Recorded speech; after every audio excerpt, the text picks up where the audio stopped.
Konnichiwa yokoso irashaimase. Bref, bonjour à toutes et à tous et bienvenue dans cette 6ème vidéo. Au Japon, le prix d'entrée d'un château se situe en général entre 200 et 800 yens. Mais ne vous êtes-vous jamais demandé combien ça peut bien coûter de passer une nuit dans un tel bâtiment ? Eh bien, cela n'est normalement pas possible car les propriétaires des châteaux au Japon sont les villes ou encore les régions. Donc il n'y a pas de château-hôtel tenu par des particuliers comme on pourrait en trouver en France. Qu'à cela ne tienne, une ville du Japon a décidé de rendre possible une telle expérience et pour la modique somme de, accrochez-vous bien, 1 million de yens. Soit environ 8000 €. Voilà, c'est donc 8000 € la nuit. Et merci de ne pas sortir cette phrase de son contexte. Avec un 0 de moins, voire même plutôt 2, j'aurais peut-être tenté un vlog, mais là, voilà quoi. Et puis, coronavirus et compagnie, donc bon. Alors non, ça ne se passe pas au château de Himeji, Matsumoto ou encore Kumamoto, et c'est bien le dommage d'ailleurs, quoique là, j'aurais vraiment des regrets si c'était le cas. En fait, il s'agit d'un service proposé par le château d'Ōzu dans la ville du même nom, dans la préfecture de Ehime, à l'ouest de l'île de Shikoku. Cette opération VIP, nommée Castle Stay en accent français, a commencé au printemps 2020 pour nous les gens soi-disant normaux, mais qui ont quand même pas mal de thunes. L'idée est surtout de faire venir de riches touristes pour une expérience assez unique et mettre ainsi en valeur une région qui n'est pas la plus courue du pays. En parallèle de cet événement, la ville d'Ōzu en a profité pour rénover certaines parties de sa ville et d'anciens bâtiments comme certains hôtels pour les remettre au goût du jour et ainsi essayer de développer son tourisme local. L'opération Castle Stay est le point central de ce projet. Ce n'est pas le seul Castle Stay au Japon car cela existe aussi au château de Hirado à l'extrême ouest de l'île de Kyushu sur l'île de Hirado. Mais le Tenchu de ce château est refait en béton et n'a rien à voir avec l'original. Donc le château d'Ōzu propose une expérience unique avec son Tenchu refait en bois comme à l'époque. En ce qui concerne l'histoire du château, les premières fortifications du site datent de 1331, mais sa forme définitive date aux alentours de l'année 1600.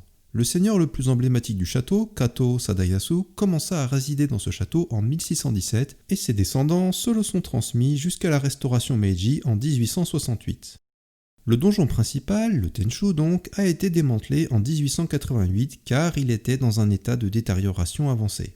Cependant, les 4 tourettes, dont les 2 connectées au Tenchu, sont bien d'origine. Les 2 autres se tiennent un peu à l'écart du site principal. La reconstruction du Tenchu de 4 étages pour 4 toitures, tout en bois donc, a été achevée en 2004 avec les méthodes de construction traditionnelles. Il a pu être construit ainsi grâce à la volonté de la population locale, de certaines associations et aussi grâce au fait qu'il existait des photos et même des maquettes en bois du château pour servir d'exemple. Il a pu donc être refait comme à l'époque. Cela aura coûté tout de même la bagatelle de 500 millions de yens, soit environ 4 millions d'euros.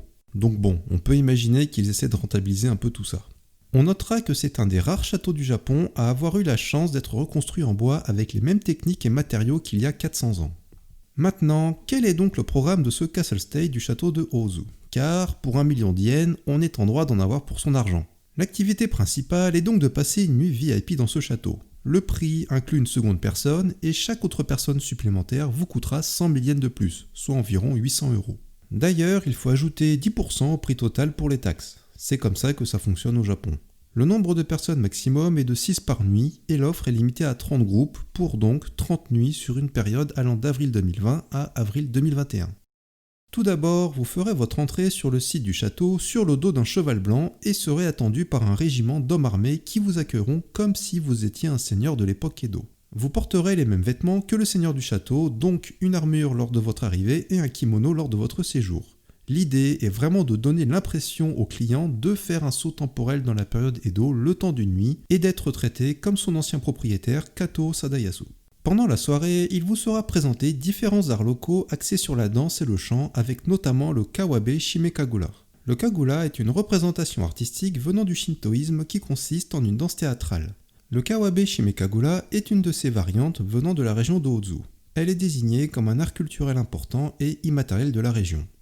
Ensuite, un repas copieux, typique de la région, vous sera proposé. Il sera composé notamment de viande locale, le Hyogyu, et de riz de la ville d'Ōzu. Les couchages, eux, seront disposés au rez-de-chaussée du Tenchu. La suite du programme propose une observation de la lune à la nuit tombée. Je n'ai pas trouvé plus d'infos à ce sujet, mais j'espère qu'ils ont un plan B en cas de mauvais temps. Une fois la nuit tombée, vous vous rendrez au petit matin dans une ancienne résidence proche du château nommée Garyu Sanzo.